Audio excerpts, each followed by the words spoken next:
After seeing my last upload, a subscriber asked me to share about my sets and rep ranges. Wanting to help him and others, in this video I'll explain how I organize my sessions volume. Isolation.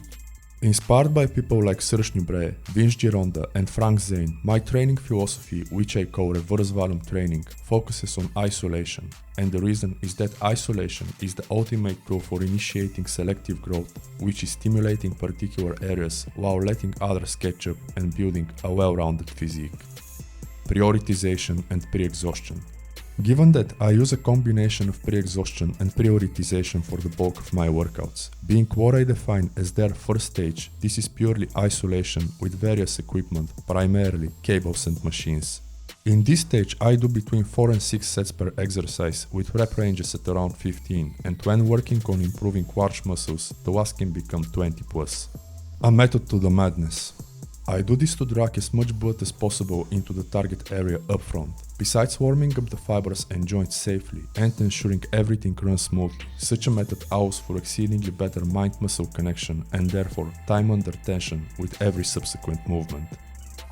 It also lets me readily incorporate the prioritization principle and make the most out of each session by focusing on the areas needing the most emphasis. Compound exercises. Once done with the isolation, I move to the compound movements, which I consider my training second stage. When having a solid pump in all segments of the muscle, such exercises target the entire group instead of only the better developed and stronger areas. This also makes training even safer, as I cannot lift anywhere near as heavy after all that pre-exhaustion and isolation. Nonetheless, I get so much more out of it, as it's also recognized by the former IFBB pro Evan Santopani. The best of both worlds.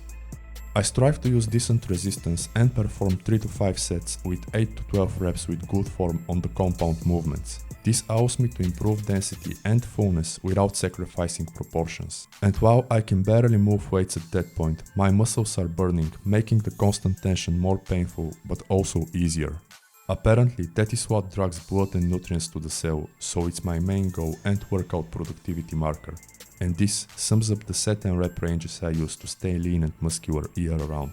Try them and let me know how that goes and what is your current approach. Otherwise, like this video if you enjoyed it, subscribe for more content like this, check my other works and books, and I'll see you in the next one. Thank you for your time.